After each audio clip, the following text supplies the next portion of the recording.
spirit of Hawaii to the ahununa.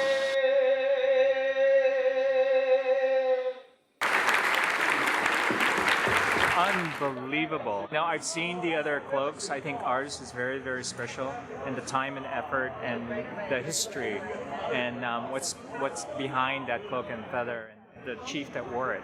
It's very special. It is our goal. It is our dream.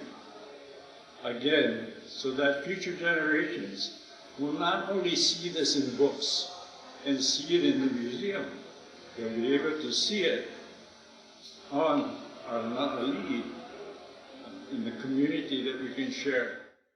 We're very humbled, and I wanted to say mahalo nui for allowing all of us to walk in the footsteps of our ancestors.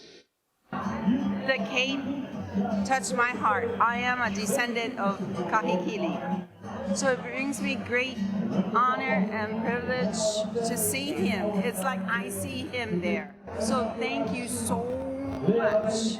There's all of my relatives. I'm going to share about Kahekili's cape there.